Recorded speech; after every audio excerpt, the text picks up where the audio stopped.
Voilà, on va passer à un thème que j'avais à cœur. Bon, ça fait un moment que je voulais le faire, et puis je me dis vraiment, c'est un thème qui concerne vraiment les frères et sœurs, et je pense que c'est l'une des choses les plus difficiles qu'on ait à faire. C'est pratiquer le pardon. C'est extrêmement dur.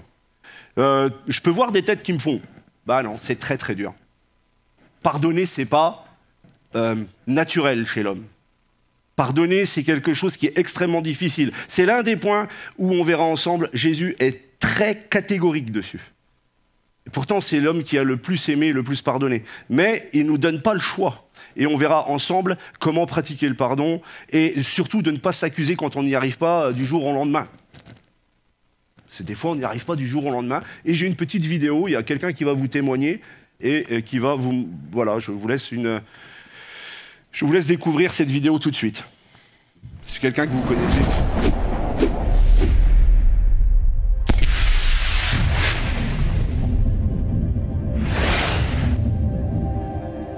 En fait, quand j'étais enfant, mon père était quelqu'un qui buvait beaucoup. Quand il revenait du travail, il passait par le bistrot et arrivant à la maison, il était toujours alcoolisé. Et toute mon enfance, il m'a frappé, quoi. Parce que dans ces moments de colère, il se tournait vers moi, quoi. Et puis c'est moi qui prenais. Quand je suis arrivé à l'âge de 12-13 ans, j'ai rencontré des jeunes qui m'ont proposé de la drogue. Les coups que mon père m'avait portés avaient fait naître une colère et avaient fait naître une certaine forme de rébellion. J'ai cherché du plaisir, j'ai cherché à m'évader et donc j'ai tout de suite opté pour fumer de la drogue douce, pour me droguer, etc. C'est quelque chose qui m'a pris assez rapidement. Et donc j'ai fait un cheminement dans la drogue. J'ai fait un cheminement. J'ai passé d'étape en étape. J'aimais ça. J'aimais ça et j'ai été de plus en plus vers la drogue dure. Et à l'âge de 20 ans, je prenais de la drogue dure régulièrement, héroïne, cocaïne, en intraveineuse. Je suis devenu dealer à ce moment-là pour financer la possibilité de me droguer. Et à l'âge de 22 ans, j'ai rencontré Dieu parce que ma maman, qui allait dans une église, à un moment donné, je me suis rendu dans une réunion avec elle. En fait, à la fin de cette réunion, le pasteur s'est approché de moi. Il m'a proposé de prier au nom de Jésus. Et ça, c'est quelque chose que je connaissais pas. Comme j'avais rien à perdre, je lui ai dit, allez-y, priez pour moi. Et donc, il a prié pour moi. Et à ce moment-là, j'ai eu réellement un moment miraculeux, c'est que j'ai senti vraiment l'amour de Dieu me transpercer, mais de la tête aux pieds, c'était quelque chose de formidable, une chaleur vraiment, je peux pas expliquer ce que c'était, c'est une chaleur qui, on sentait que c'était comme quelque chose qui m'envahissait, et puis ça a duré, mais je sais pas, le laps de temps, ça a peut-être duré quelques secondes, et puis je suis reparti avec maman chez moi, et je me suis rendu compte que j'avais plus besoin de drogue, et je me suis rendu compte que j'étais complètement délivré. Et puis après, le temps est venu de marcher avec Dieu. Et j'ai vu dans ma famille, qui était une famille dysfonctionnelle, des miracles les uns derrière les autres. J'ai vu notamment mon père, qui était alcoolique, être complètement libéré de l'alcool. J'ai pu avoir un temps avec mon père où on a pu échanger. Simplement, on s'est demandé pardon. Et Dieu a reconstruit non seulement ma personne, mais elle a reconstruit toute notre famille. Voilà. Alors pourquoi j'ai choisi ce témoignage, vous avez remarqué que c'était moi, je l'ai choisi juste pour la fin. C'était pas pour parler de la délivrance, puisque je vous ai déjà témoigné plusieurs fois, c'était plus pour la fin, parce que je sais que beaucoup d'entre vous, vous avez connu mon père, pour certains, ils l'ont bien connu même, et personne n'imagine la violence qui était dans notre foyer quand j'avais entre 6 et 12 ans. C'était... voilà, je n'ai pas à détailler ce qui se passait, mais c'était extrêmement dur. C'était tous les jours, déjà, pour commencer, et puis c'était violent, très violent. Et en fait, pourquoi j'ai voulu parler de pratiquer le pardon et m'appuyer là-dessus?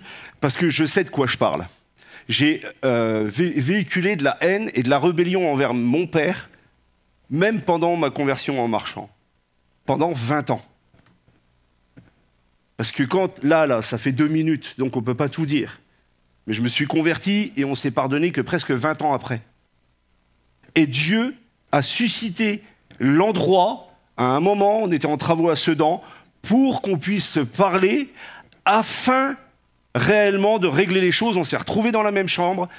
Ça a été compliqué, ça a été une conversation de 3 heures, ça allait dans un sens, dans un autre.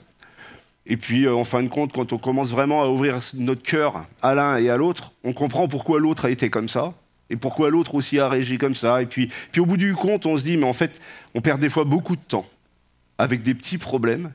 Quand il y en a des gros, c'est déjà difficile. C'est pour ça que je vous dis, il y a des choses qui sont facilement pardonnables, qui sont du domaine de la discussion, par exemple, dans les assemblées, entre frères et sœurs. Et puis, on se chie pas, on va se prendre la tête pour, je sais pas, un truc, un mot de travers et tout. Ok, il faut se pardonner les uns les autres. Mais ça, c'est du domaine de la rigolade. Ça n'a rien à voir avec quelqu'un qui a subi des abus sexuels ou qui a pris des coups toute son enfance. Parce que l'amertume, elle s'installe tellement fort dans votre cœur. Quand on touche à vos enfants, par exemple, pendant des années, ça s'installe tellement fort que c'est un poison pour l'âme. Parce que le problème du pardon, c'est pas pour l'autre, c'est pour nous. Parce que ça nous libère, nous. Ça libère pas l'autre. Et parce qu'on est orgueilleux, alors on veut pas. On veut pas parce qu'on est notre propre juste. On veut et on a raison, et des fois on a raison. Et des fois c'est pas juste ce qu'on a vécu. Oui, c'est vrai, c'est pas juste. Mais Jésus dit pas que tu dois réfléchir sur ta propre justice. Il dit ceci dans 1 Matthieu 18, 21, à travers de la bouche de l'apôtre Pierre, parce que Pierre va poser la question à Jésus. Alors Pierre s'approcha de lui et dit, moi je vois bien Pierre, avec le caractère qu'il avait, peut-être avoir quelques ressentiments envers quelques-uns qui étaient autour de lui, n'est-ce pas? Franchement, j'extrapole quand je dis ça, mais c'est tout à fait possible. Alors Pierre s'approcha de lui et dit, « Seigneur, combien de fois pardonnerai-je à mon frère lorsqu'il péchera contre moi, ouais. Sera-ce jusqu'à 7 fois ?» Jésus lui dit, « Je ne te dis pas jusqu'à 7 fois, mais jusqu'à 70 fois, 7 fois, dans une journée. » C'est-à-dire tout le temps. Parce que là, Jésus, c'est littéraire, c'est une façon d'écrire les choses. Mais Jésus, il est en train de lui dire, « T'as pas le choix. » Pierre, tu n'as pas le choix. José, tu n'as pas le choix. Eh bien, je vais vous dire, je suis tellement heureux que ça a pu se remettre en place avant que mon père meure. Des fois, on ne peut plus demander pardon à Dieu, et puis c'est tout, parce que l'autre, il est déjà parti. C'est dommage. C'est dommage. On se prive de bénédiction, et surtout, on laisse notre âme devenir de plus en plus amère, et on devient de plus en plus difficile.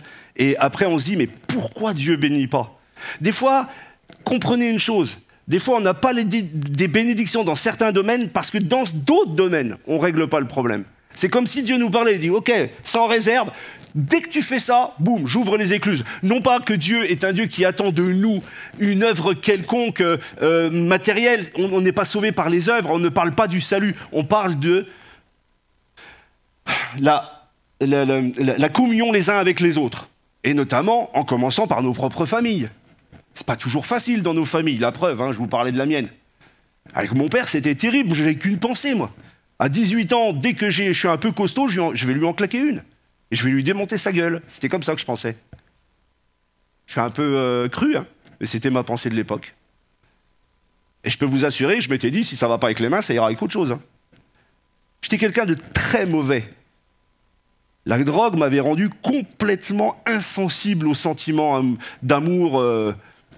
J'aurais vu quelqu'un crever devant moi. D'ailleurs, j'en ai vu, donc ça ne me posait pas de problème. J'ai vu une fille faire une OD, j'ai pas appelé les secours. Et j'ai honte de moi, je suis plus cette personne. Je parle de quelqu'un qui était il y a des années en arrière. Pourquoi? Parce que la haine et l'amertume tuent tes sentiments d'amour. C'est un poison pour l'âme. Ne laisse pas s'installer la moindre petite chose. Parce que tu peux regarder les autres, on peut regarder les autres, on peut se dire « Ouais, mais Seigneur, regarde lui, regarde elle !» Le Seigneur, il te dira « Et toi ?» C'est de toi qu'il faut parler. Parce que moi, je ne te condamne pas, moi, je t'aime. Et moi, je veux te sortir de ton problème d'amertume, de haine qui est au fond de ton cœur. Je veux te libérer. Mais si tu ne me donnes pas l'accès, alors je ne peux pas libérer. Et pour avoir l'accès, il faut que tu te dises, Seigneur, prie-moi, Seigneur, donne-moi la force de pardonner. Donne-moi-la. Parce que, je vais vous dire, il y a des choses, s'il n'y a pas Jésus, s'il n'y a pas le Saint-Esprit qui travaille dans l'intérieur, on ne pardonnera jamais.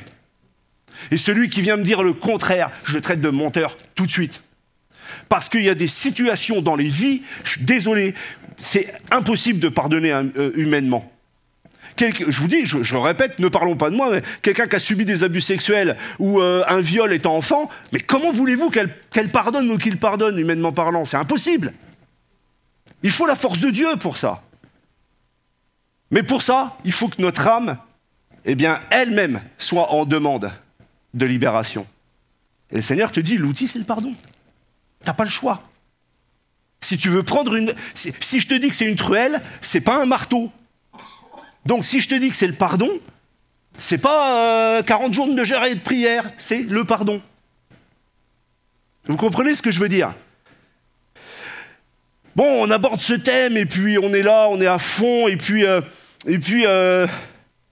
voilà, je crois qu'il est bon d'aussi redonner à César ce qui appartient à César. C'est que ça, là, ce que je vais vous apporter, c'est quelque chose que j'avais lu dans une étude d'une association qui s'appelle Famille Je t'aime.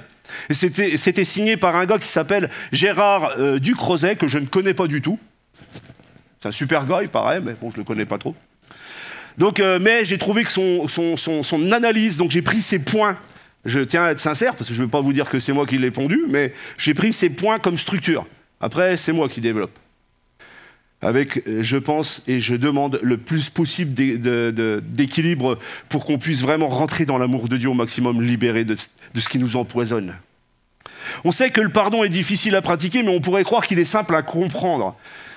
Et c'est vrai, parce que chaque fois que n'importe quel pasteur, il vient, ou n'importe quel évangéliste, qui veut être pardonné? Moi. Qui veut donner son pardon? Moi. Mais dans la pratique, c'est pas si automatique que ça, en fait. Dans un élan de feu d'une réunion, on va tous vouloir, on est tous là, ouais, wouh, moi je vais y arriver. Mais c'est pas vrai. C'est juste un élan de sentiment, d'émotion qui fait ça. Le vrai pardon coûte. Le vrai pardon, ça coûte. Parce que, vous savez pourquoi? Parce qu'en général, quand tu dois accorder ton pardon, ça veut dire que tu as été lésé, blessé, humilié, je ne sais pas quoi encore, frappé, etc. Je ne sais pas quelles sont vos croyances relatives au pardon. Est-ce qu'elles se reposent sur... est-ce qu'on peut tout pardonner ou pas? Quelle est la puissance de votre foi dans ce domaine? Est-ce que réellement c'est un élément, je dis, auquel quand vous priez, vous ramenez devant le trône de Dieu? Seigneur, mais attention, je vais faire une expérience maintenant. Vous allez penser à la personne que vous détestez le plus. Personne ne déteste personne ici, c'est compliqué. Mais pensez à votre ennemi. Vous n'avez pas d'ennemi, hein? Vous savez que Jésus disait qu'on était hypocrite quand on parle comme ça. Hein? On en a des ennemis. On a des gens qu'on n'aime pas dans la rue. Moi, je vais vous dire sincèrement, aujourd'hui je suis chrétien, j'ai des valeurs en moi, et puis il y a des valeurs qui m'irritent, qui me bousculent. Quand j'étais à la machine à café avec mes collègues, il y en avait un, mais je ne le supportais pas. Il m'énervait, ses paroles me souillaient dès le matin.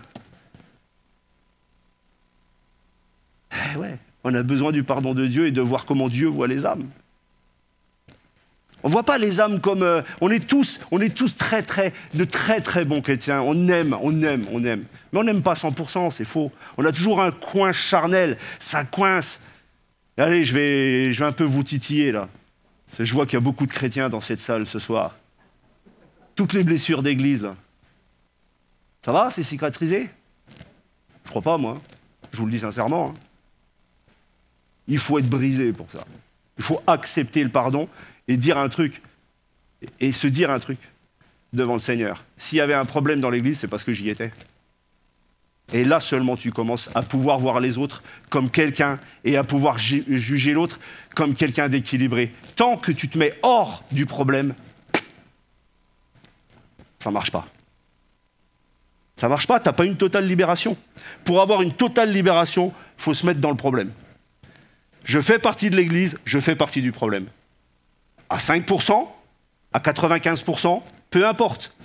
Mais j'ai été présent. Si j'amène mon charnel, automatiquement, je ne suis pas un être spirituel à 100%, il n'y en a qu'un, il s'appelle Jésus-Christ. Et ça vaut pour vous tous, comme pour moi. Sachez une chose, le pardon, c'est comme ça que ça se vit.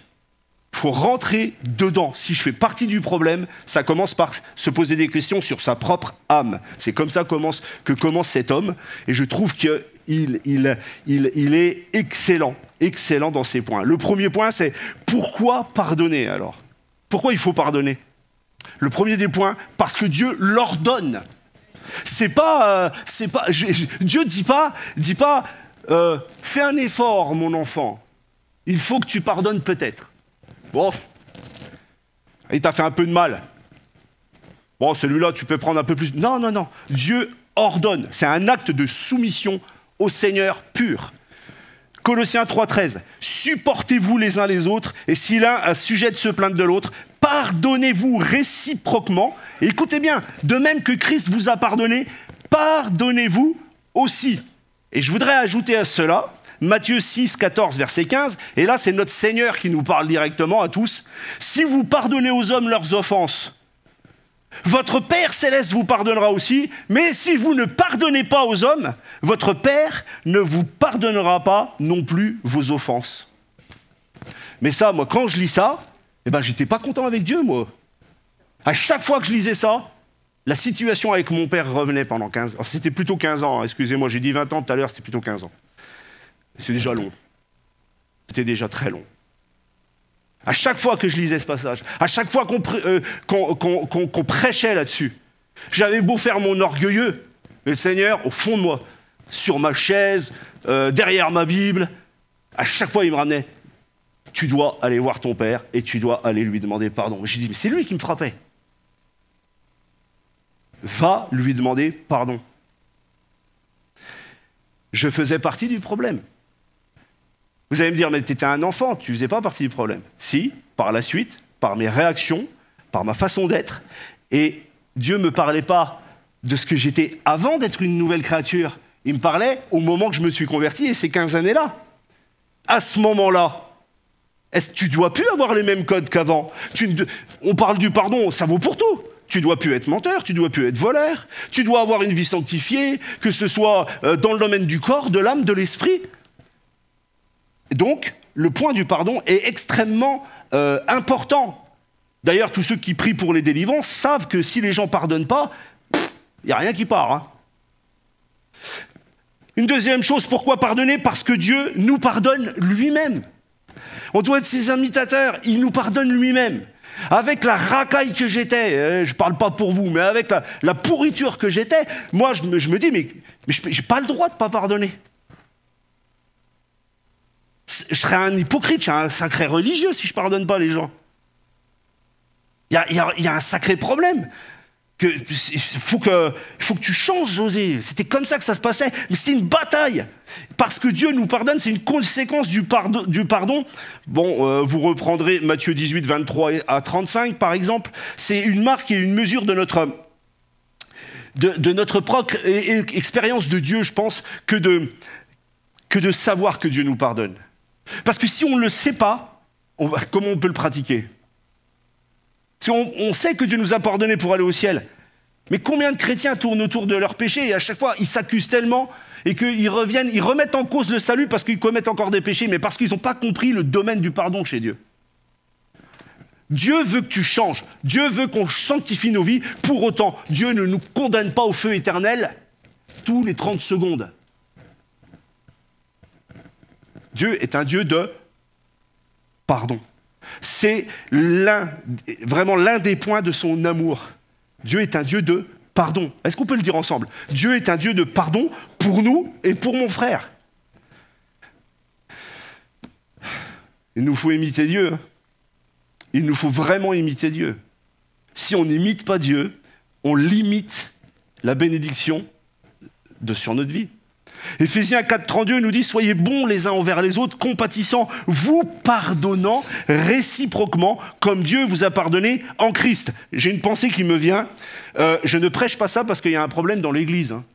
Voilà. Si quelqu'un pense ça en ce moment, je vous le dis tout de suite, c'est pas du tout ça. Hein. Je le prêche parce que je pense que c'est un point extrêmement important pour construire notre vie. C'est tout. C'est ce que Dieu m'a donné pour ce soir. Non, rassurez-vous. Hein. À moins que vous soyez engueulés entre vous, mais ça, je ne suis pas au courant de tout, moi. Éphésiens 5, verset 1.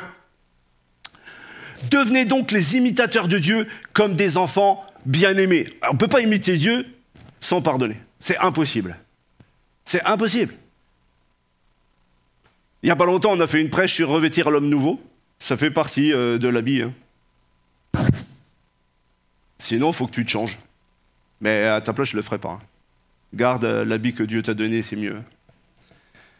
Pour pardonner, nous devons croire aussi que Dieu donne à la personne habitée par le Saint-Esprit les ressources intérieures pour le pardon. C'est ce que je vous disais tout à l'heure. Vous savez, l'apôtre Paul nous dit quelque part dans la Bible, si je me rappelle bien, ça doit être dans Éphésiens, que nous sommes le temple du Saint-Esprit. Ou dans Corinthiens, excusez-moi, je ne l'ai plus en tête là. Nous sommes le temple du Saint-Esprit. Si donc l'Esprit de Dieu fait habitation en nous, il peut travailler à l'intérieur sans aucun problème, il suffit de lui laisser la possibilité de le faire. Il est à l'intérieur de nous. Il n'est pas à côté de nous. Jésus est en toi. Comme il est en toi. Alors, attendez, hein, je pense qu'il y a des gens, ils ont été dotés de la grâce de Dieu et il y a des gens, ils savent pardonner vite. Il y en a d'autres, ils ont un peu plus de mal. Bon, ça vaut pour tous les points pour le Seigneur. Hein. Il y en a, ils sont forts dans certains domaines, d'autres dans d'autres. Mais je vous assure que quand il y a un vrai problème de pardon, c'est extrêmement difficile mais il faut dire les choses comme elles sont, de plier notre chair à sa volonté. Et on a besoin de demander au Saint-Esprit de travailler de l'intérieur. Ça, c'est une bonne prière pour chacun d'entre nous, je le pense. À titre personnel, je ne vous cacherai rien, hein. Mais dans des situations impossibles, je prie des fois, quand je sors du bureau, quand j'ai eu des entretiens avec certaines personnes, mais ça a pleuré ce qu'ils ont vécu. Hein.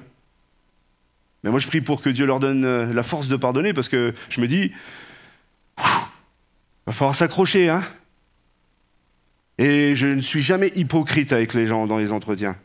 Je les comprends tellement. Quand ils me disent, pasteur, comment vous faites? Vous auriez pardonné? Peut-être. Je ne suis pas dans votre situation frère, je ne suis pas dans votre situation sœur. Tout ce que je sais, c'est que Dieu est capable de nous donner la force. Il l'a fait pour moi, le domaine de mon père, mais bon, vous avez tous vos domaines, hein. Prenez votre part. Dans le Notre Père, nous demandons à Dieu régulièrement, pardonne-nous nos offenses, comme nous pardonnons aussi à ceux qui nous ont offensés, non? Voici comment vous devez prier, dira Jésus. Pourquoi il nous a dit ça? Parce que juste pour faire une récitation? Non, c'est pour mettre en pratique ce qu'il a dit. Mais on ne peut pas le faire par nos propres forces. Et c'est à ça que je veux arriver. J'étais extrêmement un peu fort dès le départ pour nous faire comprendre à tous qu'on ne peut pas y arriver par nous-mêmes dans certains domaines. Ce n'est pas possible. Matthieu 6, 14 à 16 nous dit « Si vous pardonnez aux hommes leurs fautes, votre Père Céleste vous pardonnera aussi. Mais si vous ne pardonnez pas aux hommes, notre Père Céleste ne vous pardonnera pas non plus vos fautes. » Encore une fois, on ne parle pas du pardon du salut. Nous sommes tous sauvés dès le moment où nous sommes repentis, que nous avons donné notre vie à Jésus, et puis que nous avons accepté d'être ses disciples. Alors, on l'acte par le baptême, mais bon, ce qui compte, c'est d'être converti. Hein. Eh bien, on y est tous sauvés. Donc, je pense pas que Dieu, ici, dans ces passages-là, nous parle du pardon qui concerne le pardon pour aller au ciel. Il parle bien du pardon entre nous. Comment nous vivons les choses. Pierre parlera de ses frères, mais des fois, peut-être Dieu, par l'Esprit, va t'emmener à avoir une situation dans ton travail où tu vas vivre une situation d'injustice. Allez, je vais même être catégorique, tu as 100% raison, mais Dieu te dira, reste dans l'humilité, c'est toi la lumière, c'est pas lui. Donc c'est toi qui dois pratiquer le pardon. Reste un temps là. Et des fois, il faut avaler, j'ai envie de dire, notre orgueil, et puis aller faire des actes qui nous paraissent complètement insensés afin de toucher les cœurs. arrive, c'est comme ça, c'est des choses qui arrivent, mais je crois réellement que le Seigneur nous en donne la force. J'ai envie de dire ce que je suis en train de vous dire. Encore une fois, ne le forcez pas. Demandez à Dieu de vous conduire dans ces choses-là. Surtout pas, le forcez pas. Faites pas ça parce que le pasteur l'a dit. Faites pas ça parce que l'Église le dit. Faites-le parce que l'Esprit de Dieu vous parle. Voilà, telle situation, mon enfant, faut que ce soit réglé. Parce que tu ne peux pas rentrer au ciel avec ça. Et je vais t'en débarrasser avant que tu arrives. Dieu nous en donne la force. Croyez en lui. Quand nous sommes offensés, nous devons des fois comprendre que le non-pardon est un obstacle même à la réponse à nos prières. La réponse à nos prières est des fois bloquée à cause de ça. Franchement, je l'ai expérimenté moi-même dans ma vie, mais je l'ai vu chez beaucoup. Beaucoup l'ont témoigné, et notamment je pense à un frère ici, il a eu sa libération dans son cœur. Il avait aussi un petit problème avec son père. C'était un grand gaillard qu'on a baptisé, et il n'est plus là aujourd'hui, mais je pense, dans la grâce de Dieu, j'espère qu'il va bien. Maintenant, il avait un problème avec son père, pareil, il est parti sur Paris, il est revenu, il a vécu un temps mémorable de bénédiction avec son père, parce qu'il a, et pareil, pendant des années, il n'y arrivait pas, et tout d'un coup, il a pu demander pardon à son père, il est revenu, on a pu lui donner le faire passer par les eaux du baptême, parce qu'il ne voulait pas lui pardonner. Clairement, il me l'avait confessé. Mais on ne peut pas mettre quelqu'un qui dit « je ne veux pas pardonner dans les eaux du baptême », c'est pas possible. Et si Jésus il dit « si vous pardonnez pas, je ne vous pardonnerai pas non plus devant mon Père », et quelqu'un qui est en train de me dire « je ne veux pas pardonner », et c'est catégorique, il me dit même pas « j'ai envie de prier, je vais au moins prier pour essayer ». Que Dieu m'en donne la force, parce que pour l'instant, j'y arrive pas. Non, c'était catégorique. Donc là, je lui ai dit, écoute, on va prier déjà pour que Dieu te donne la possibilité de pardonner, et puis après, on verra pour le baptême. Hein. Et puis, quand ça a été fait, il est revenu, il était très content de prendre le baptême, mais au moins, il est rentré dans les eaux du baptême débarrassé de ce poison. C'est un poison, frères et sœurs. Ne le laissez pas s'installer dans vos cœurs. Certains diront « je ne peux pas pardonner ». La question première n'est pas de pouvoir, mais de vouloir. Parce que, qu'est-ce qu'on a dit depuis le départ? Humainement, il y a des situations où on ne peut pas. Mais le vouloir, c'est Dieu qui va nous le donner. Le vouloir et le faire viennent de l'Éternel, mais c'est les choses dans l'ordre. En premier, il faut vouloir. Et des fois, rien que de prendre conscience de vouloir pardonner, c'est compliqué. Tant que nous résistons à la décision de pardonner, nous résistons aussi à Dieu. Mais vous savez quoi, quand on résiste à Dieu, il nous résiste. Hein. C'est mathématique. T'as déjà essayé de résister à Dieu, non? Lève-toi de bonne heure. Hein. C'est compliqué. Hein. C'est très compliqué. Et plus ta vie avance, plus tu deviens aigri, plus tu n'as plus de joie, tout te quitte. Arrête de résister à Dieu. Laisse l'amour de Dieu rentrer dans ton cœur. Va. Ça va aller beaucoup mieux. Parce que le refus de pardonner nous livre aussi au tourment, vous savez. Regardez, Matthieu 18, on va lire un long passage là. Matthieu 18, 23 à 35. C'est pourquoi le royaume des cieux est semblable à un roi qui voulut faire rendre compte à ses serviteurs. Quand il se mit à compter, on lui amena un qui devait 10 000 talents. Comme il n'avait pas de quoi payer, son maître ordonna qu'il fût vendu, lui, sa femme, ses enfants et tout ce qu'il avait, et que la dette fût acquittée. Le serviteur, se jetant à terre, se prosterna devant lui et dit « Seigneur, aie patience envers moi, je te paierai tout. » Ému de compassion, le maître de ce serviteur le laissa aller et lui remit la dette. Après qu'il fut sorti, ce serviteur rencontra un de ses compagnons qui lui devait 100 deniers. Il le saisit et l'étranglait en disant j'avais jamais vu ça. Il l'étranglait, ça m'a... Il dis donc, ça avait réglé ses problèmes, lui. En disant « Paie ce que tu me dois », son compagnon se jetant à terre le suppliait, disant « Aie patience envers moi, et je te paierai. » Mais l'autre ne voulut pas, et il alla le jeter en prison jusqu'à ce qu'il eût payé ce qu'il devait. Ses compagnons ayant vu ce qui était arrivé furent profondément attristés, et ils allèrent raconter à leur maître tout ce qui s'était passé. Alors le maître fit appeler ce serviteur, et lui dit « Méchant serviteur, je t'avais remis en entier ta dette parce que tu m'en avais supplié. Ne devais-tu pas aussi avoir pitié de ton compagnon, comme j'ai eu pitié de toi ?» Et son maître irrité le livra au bourreau jusqu'à ce qu'il eût payé tout ce qu'il devait. C'est ainsi que mon Père Céleste vous traitera si chacun de vous ne pardonne à son frère de tout son cœur. Vous savez pourquoi c'est en rouge? Parce que je fais des copier-coller d'une Bible numérique. Tout ce qui est en rouge, c'est Jésus qui l'a dit. Hein. Donc là, c'est même pas le narrateur, c'est même pas l'apôtre qui écrit, c'est Jésus qui parle. C'est ainsi que mon Père Céleste vous traitera si chacun de vous ne pardonne à son frère de tout son cœur. Waouh! Jésus, l'homme qui a le plus aimé, nous dit ça. Il faut bien comprendre ce qu'il est en train de dire. On la livre dans cette histoire, il le livre au bourreau à la fin, jusqu'à ce qu'il ait tout payé. Bien, si on fait un rapport direct avec nous-mêmes, tant qu'on veut pardonner, même si on n'y arrive pas, on est dans le bon état d'esprit. Donc le Seigneur ne nous met pas. C'est au moment où tu dis, là c'est terminé. Lui, c'est terminé. Jamais je lui demanderai pardon. Quand j'entends ça, quand j'entends ça des enfants hors cadre du royaume de Dieu, je peux comprendre. Mais quand j'entends ça de la bouche d'un enfant de Dieu, je crois qu'il n'a pas eu la révélation encore de ça. Parce que s'il l'avait, il se tairait. Il se tairait parce qu'il est en train de prononcer une malédiction contre lui-même. Encore une fois, le problème, ce n'est pas l'autre. Le problème, c'est comment va ton âme. Comment va ton âme?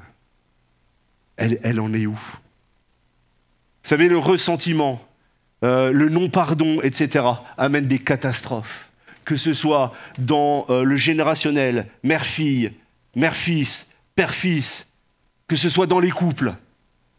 Juste un petit truc, une pensée dans le cœur, et ça pourrit, et ça emmène à l'adultère.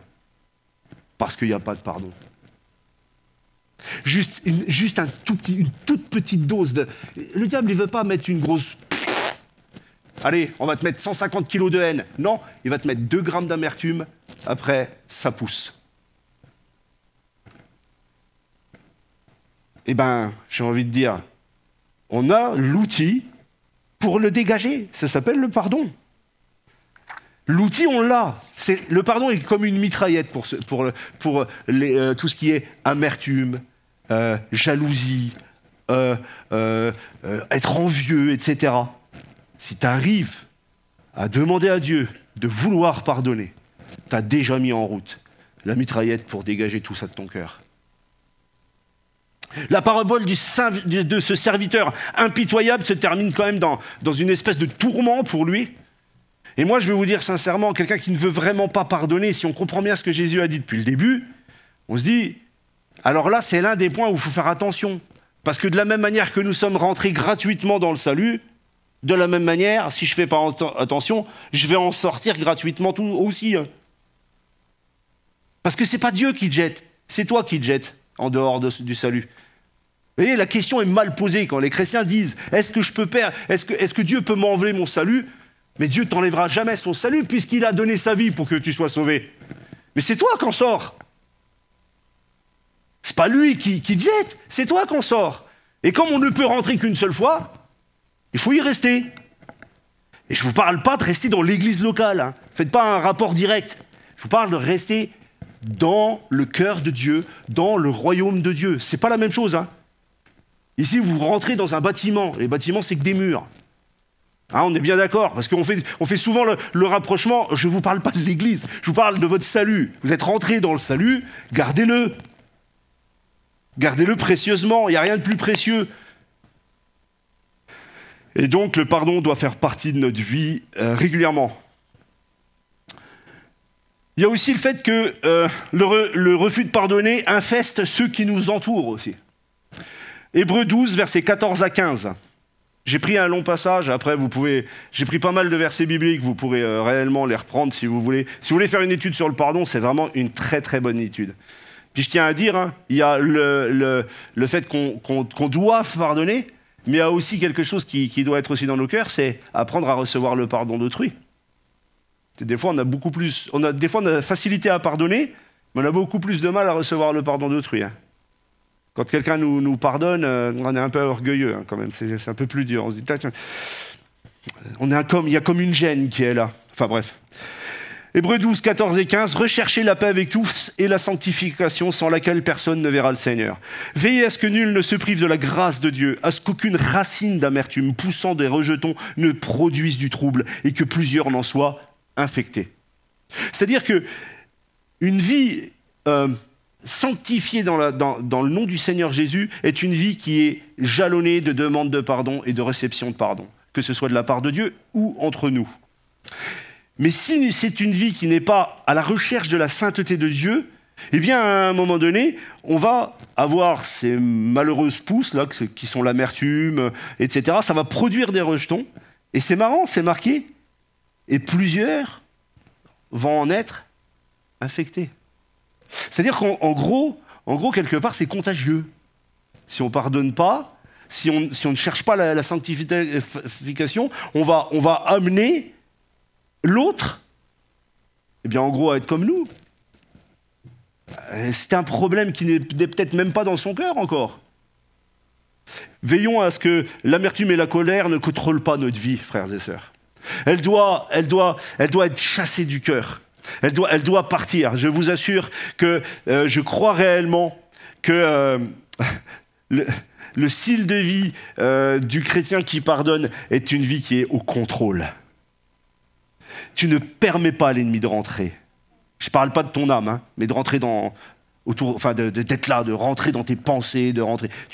Parce que vite tu te débarrasses du problème, quoi. Vous savez, la Bible dit qu'on peut déplacer des montagnes avec la foi. Mais les montagnes, des fois, ce n'est pas toujours des montagnes palpables. Ça, c'en est une pensée d'amertume, une montée de haine, c'est des montagnes énormes dans les cœurs. C'est des montagnes qu'on ne voit pas. Mais combien c'est important qu'elles reculent et qu'elles disparaissent. Parce que le pardon est nécessaire à la réconciliation aussi. Vous voyez ? On ne peut pas... alors si donc tu présentes, Matthieu 5, 23, 26, un passage connu des chrétiens par cœur, si donc tu présentes ton offrande à l'autel, c'est encore Jésus qui parle, hein, et que là tu te souviennes que ton frère a quelque chose contre toi, laisse là ton offrande devant l'autel et va d'abord te réconcilier avec ton frère, puis viens présenter ton offrande, accorde-toi promptement avec ton adversaire, pendant que tu es en chemin avec lui, de peur qu'il ne te livre au juge, que le juge ne te livre à l'officier de justice, et que tu ne sois mis en prison. Je te le dis en vérité, tu ne sortiras pas de là que tu n'aies payé le dernier cadran. Vous voyez, il y a des conséquences. Il y a des conséquences ou bénéfiques ou pas bénéfiques. Le pardon, pour qu'il soit vraiment acté, il faut qu'il y ait réconciliation. Le problème que nous avons, c'est qu'on ne comprend pas que le pardon n'est pas la réconciliation. Le pardon, quand tu vas être dans le moment de la réconciliation, tu l'as déjà acté profondément dans ton cœur, c'est déjà fait avec Dieu. Quand tu es en train de parler, c'est déjà fini. Tu es déjà vainqueur. Et le problème, c'est que des fois, on va aller vers le frère, vers la sœur, vers la personne qu'on a offensée ou qui m'a offensé. Et en fait, on arrive au lieu, on ne vient pas pour le pardon, on vient pour une réconciliation. Mais tu ne peux pas te réconcilier si tu n'as pas pardonné et si tu n'acceptes pas le pardon. La réconciliation, elle est nulle, elle est zéro devant Dieu. Vous comprenez, la mécanique passe par le pardon et après il y a réconciliation. Pour être sauvé, ça passe par la repentance et après il y a réconciliation avec Dieu. Mais c'est la même mécanique. C'est exactement la même mécanique. Et donc du coup, beaucoup de gens pensent « Ah mais moi je l'ai réglé l'affaire ». J'ai été le voir, tu sais. Ah, je l'ai réglé l'affaire. On se reparle, alors on se dit bonjour. Puis on arrive au culte le dimanche matin. T'es tout sourire, t'es avec tout le monde, tout d'un coup, il y a le gars, enfin le couple ou le gars qui arrive avec la situation qui est un peu terrible. Ils arrivent, oh bonjour frère. Hop, on va aller s'asseoir. Puis on va aller louer Dieu comme ça.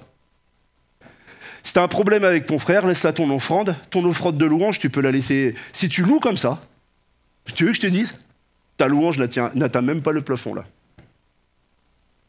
Laisse là ton offrande, va te réconcilier avec un vrai pardon dans ton cœur. Va te réconcilier. Parce que là, alors il y a une vraie victoire. Alors tu vas te reprendre ta place pour la louange et là, ça va partir et là ça monte au ciel. Parce qu'il n'y a plus de frein. On ne va jamais loin dans la relation avec l'autre sans l'exercice du pardon, c'est une évidence. Maintenant, Dieu ne veut pas d'un pardon qui ne serait pas poursuivi avec la réconciliation. Je fais partie de ces chrétiens qui longtemps a dit « Bon, je pardonne, Pas de problème. Bah bon, s'il peut pas trop me parler quand même, c'est pas plus mal, quoi. Ah non, je suis sincère avec vous. Hein. Si dans des situations je peux ne pas le croiser, ça m'arrange. Bah oui, c'est plus simple. Ça reste de l'orgueil quand même, quoi. Non mais vous n'êtes pas comme ça, mais moi je suis comme ça. Moi. J'étais comme ça du moins. Pardonnez, mais bon. Ok. Bon, ça y est, c'est fait, c'est réglé, c'est réglé. Mais si jamais le personnage il te croise un peu de trop, la réconciliation, les fruits de réconciliation, on les voit pas beaucoup. Hein. On va arriver à un domaine, je pense que ça va un petit peu équilibrer toutes les choses. Jusqu'à où peut-on pardonner? Existe-t-il des limites au pardon? Évidemment, Dieu veut qu'on se réconcilie, qu'on soit en paix avec tous, la Bible nous le dit. C'est une démarche de pardon, une démarche personnelle devant Dieu. Et cette démarche, en fait, elle doit quand même, à un moment donné, être extériorisée, que ce soit vers l'offenseur ou, dans l'autre sens, vers l'offensé. Parce que si ce n'est pas extériorisé, votre pardon, ok, le Seigneur le sait. Mais où tu t'es humilié, où tu as pris du temps devant Dieu et où vous êtes soumis les uns aux autres. Parce que s'il faut bien mettre une question sur la soumission, qui n'est pas la servitude, je le rappelle, parce que à un moment donné, je pense que les chrétiens comprennent très mal ce mot.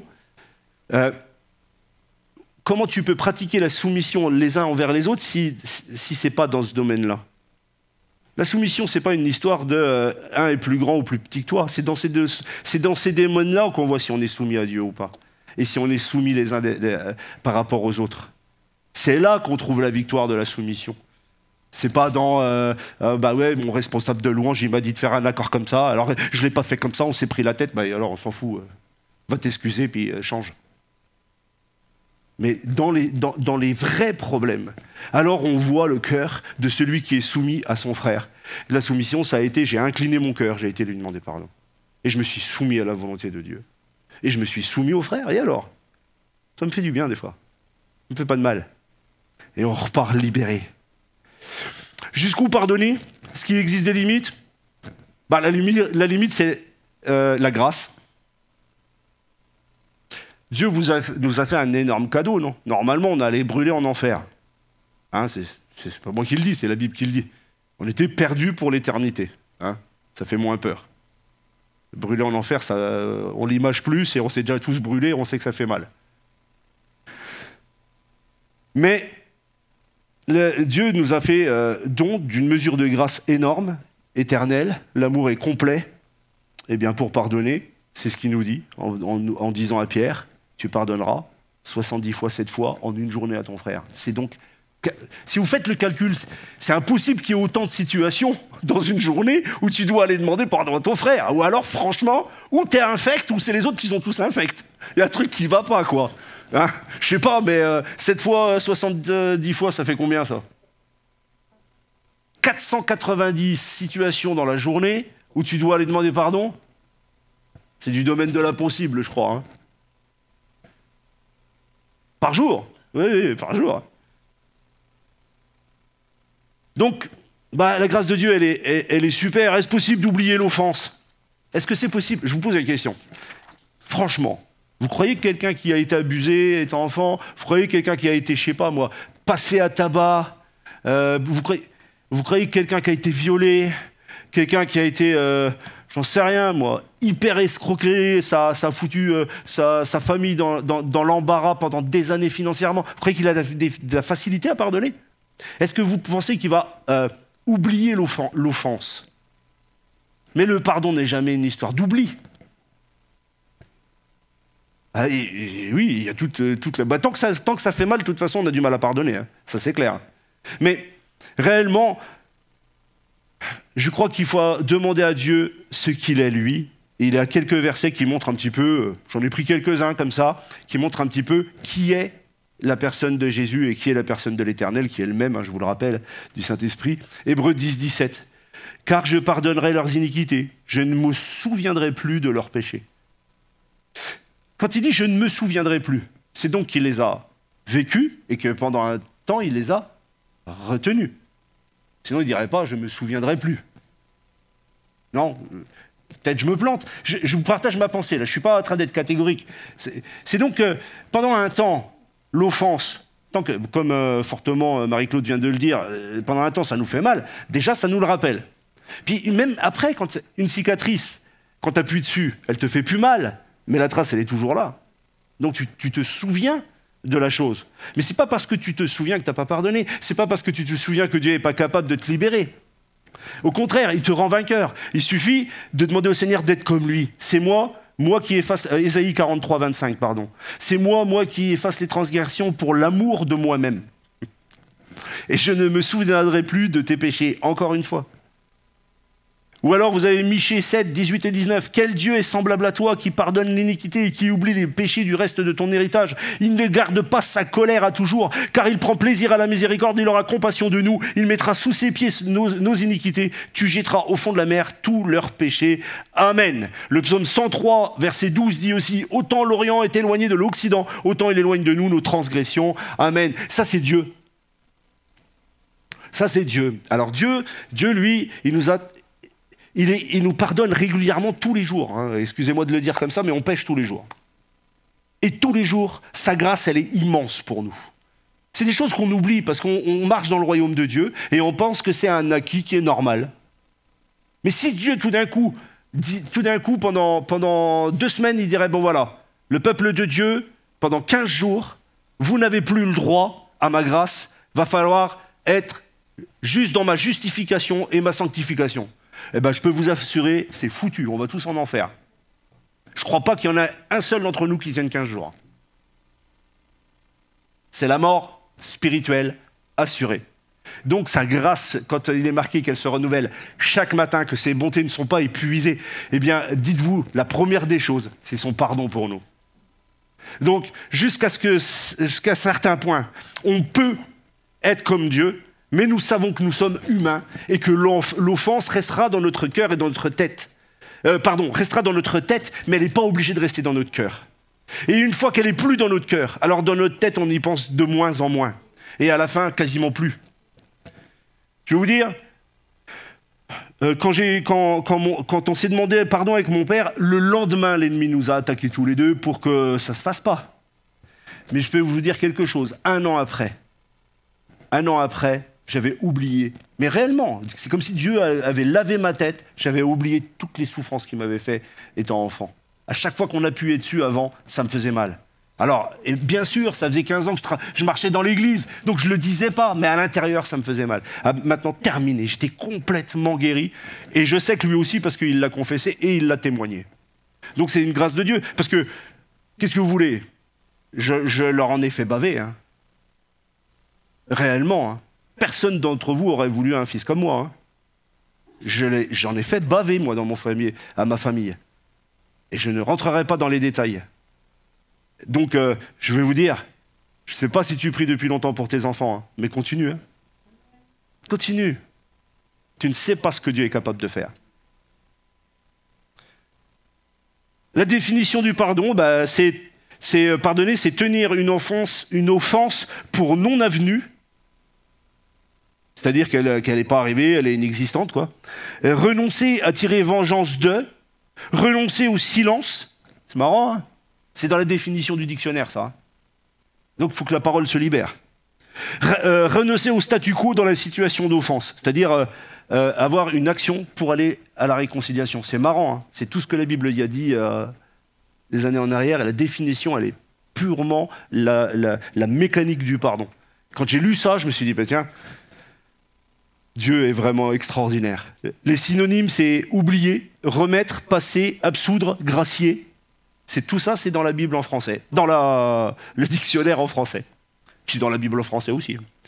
Vous allez me dire, pasteur, moi je sais que je vais être comme Dieu. Je sais que j'aime Dieu, j'ai la capacité de marcher avec Dieu. Mais alors, j'ai trop de mal à pardonner. Alors t'es pas comme Dieu. Combien de fois je l'ai entendu ça? Mais pour être comme Dieu, là, il pardonne tout le temps. Le pardon, c'est une décision. Franchement, c'est une décision dans notre cœur. ou on la met dans un coin, on l'oublie, on dit non, ça sera là. À chaque fois que ça se rappelle à nous, on la met sous la couverture. Mais c'est une décision. Donc, si c'est une décision, quel est le seul obstacle? Notre propre volonté. Il n'y a que notre volonté. C'est pour ça qu'il faut prier pour le vouloir. Le faire vient avec. Mais si tu ne veux pas, c'est sûr que le faire n'arrivera pas. Et même si tu vas demander à Dieu, donne-moi de le faire, de l'acter le pardon, sans que tu ne l'aies voulu intérieurement, bah, tu ne pourras pas le faire non plus. C'est exactement aller se réconcilier sans réellement avoir pardonné avant. Les fruits ne seront pas là. Le pardon du chrétien et le pardon divin, hein, il y en a plein des similitudes. Hein. Le pardon du chrétien est aussi une grâce comme le pardon divin. Hein, nous venons de le dire. Le pardon du chrétien est un pardon offert à l'offenseur.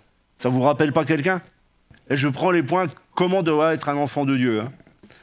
Et je ne vais pas... vous reprendrez Matthieu 18, 23 à 25 vous-même. Hein. Voilà, c'est une démarche totalement personnelle, intérieure. Et une fois, j'ai entendu quelqu'un qui m'a dit, moi je veux bien pardonner, mais quand il viendra, je lui pardonnerai. Quand il viendra, je lui pardonnerai. Excusez-moi, j'ai du mal à m'exprimer, je parlais un peu vite. Mais à mon avis, tu vas attendre longtemps hein, pour certaines situations. Hein. Parce que Dieu ne dit pas, attends que l'autre vienne te voir. Il dit, pardonne. Donc la mécanique, elle doit venir de toi. Si elle vient de toi, tu y vas. Hein. Le pardon accordé... je dis ça parce que pour offrir notre pardon à l'offenseur, il faut aller vers lui. Sinon, c'est compliqué. À part si l'Esprit de Dieu prend les pensées de ton cœur, les transporte jusqu'au sien, ça c'est... Voilà, je ne crois pas aux légendes. Je crois que le chrétien marche par la foi et qu'il acte sa foi. Troisième point, le pardon accordé par le chrétien qui va rétablir la relation. Alors je tiens à m'exprimer là-dessus pour terminer ce message. Il ne rétablira peut-être pas les choses comme elles étaient avant. Mais elle va rétablir dans la situation plus pensée d'amertume, plus de racines de haine, plus tout ça, ça va te libérer.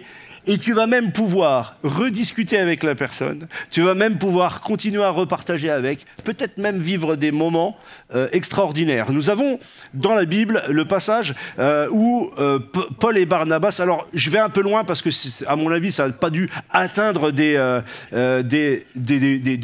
montagnes aussi grandes, mais ils se sont tellement pris la tête par rapport à Jean-Marc, à Marc, et ils se sont tellement pris le chou tous les deux qu'il y en a un qui a dit à l'autre, bon bah allez c'est bon, autant se séparer, comme ça on reste dans la paix, toi tu vas de ton côté. Donc Barnabas a repris son neveu, il est reparti à Antioche à l'église, et Paul lui, il a continué sa mission vers les nations avec toute l'équipe qui va se construire.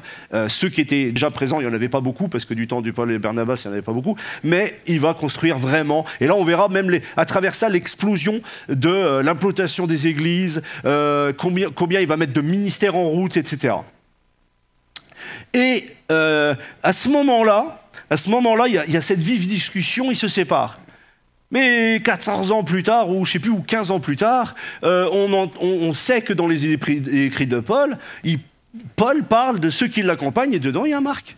C'est donc qu'il y a eu réconciliation. C'est donc que le problème, il a été réglé. On ne nous donne pas les détails.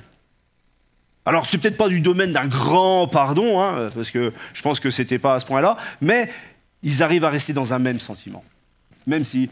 Et la Bible dira pour Évodie et Saint-Tiche, puisque vous connaissez votre parole, veille, et Paul dit à Timothée, dis-leur de veiller à rester, travailler et de rester d'un même sentiment en Christ.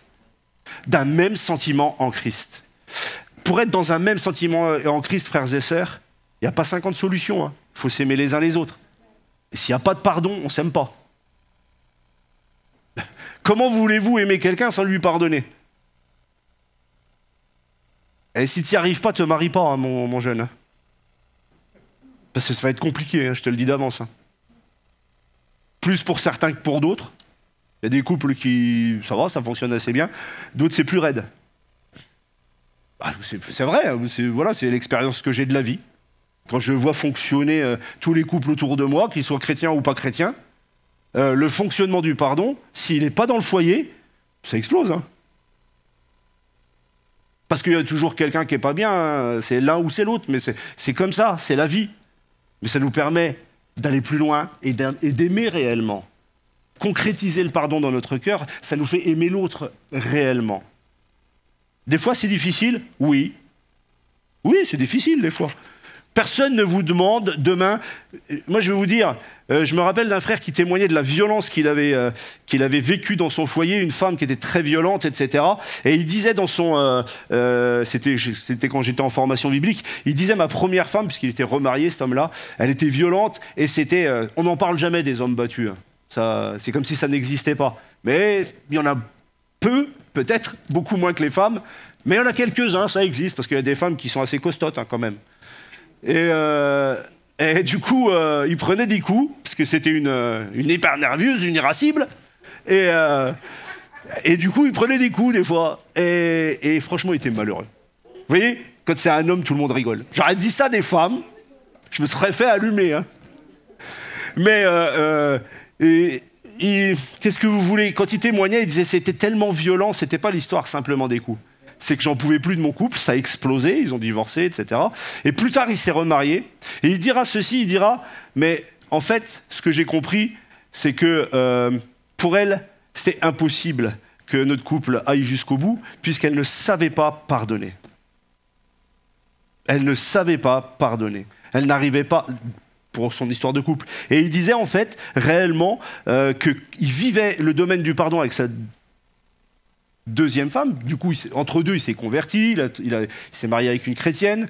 Et il dit, dans notre foyer, des fois, bah voilà, ça n'a pas toujours été très facile, mais comme le pardon, il est mutuel, il y a réconciliation, il y a changement. C'est ça aussi, on n'en a pas parlé, hein. Et c'est pas le tout de se réconcilier pour refaire les mêmes boulettes derrière. Hein, on est bien d'accord? Enfin, c'est comme ça. Le pardon humain et divin sont différents, c'est vrai. L'offense, c'est le péché d'autrui à mon égard, en fait. D'accord? Si je viens vers toi, Katia, et je sais pas... et puis je te vole ton porte-monnaie, tu me vois et je te mens effrontément, je vais blesser ton cœur.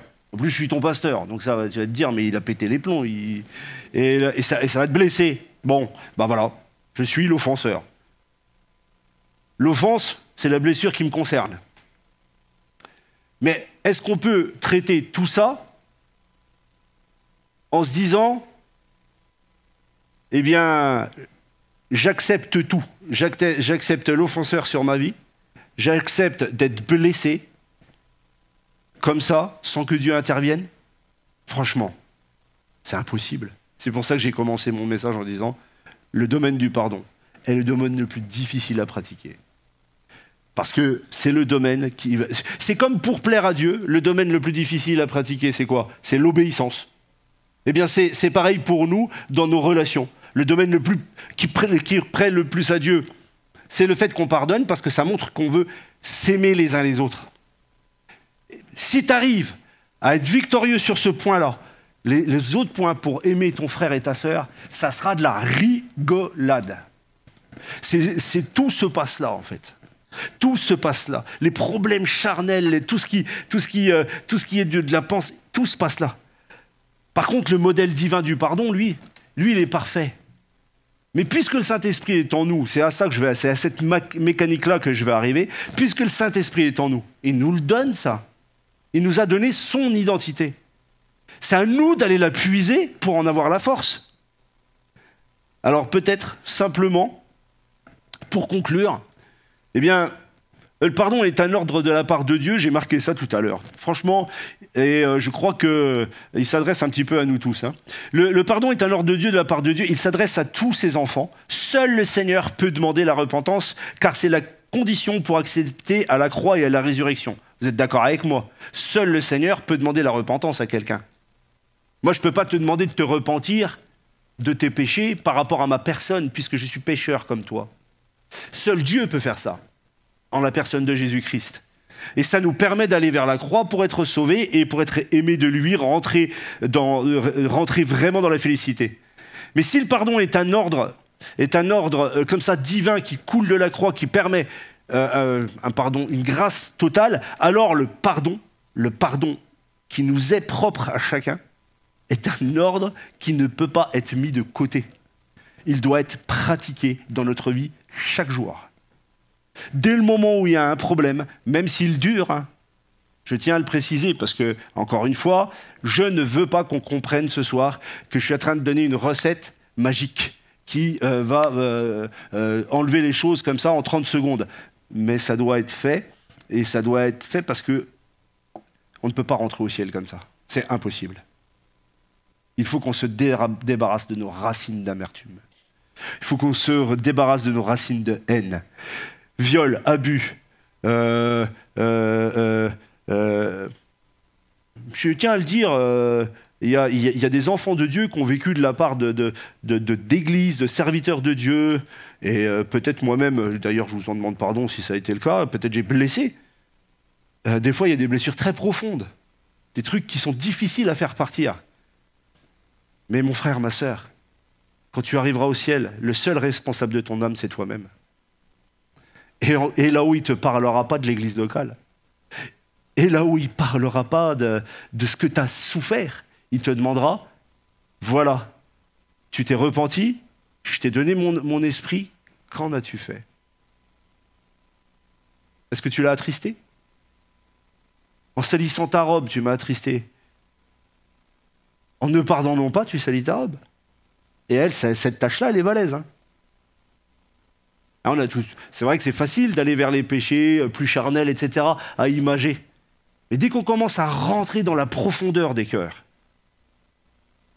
tout d'un coup, on est mal. Vous voulez que je vous dise? Soyez pas mal, le sang du Seigneur purifie de tout péché. Et il nous donne la force de pardonner. Parce que la promesse ce soir, ce n'est pas un message de condamnation, c'est un message d'espérance. Il nous donne la possibilité d'être comme ça. La seule question, c'est est-ce que je veux le pratiquer?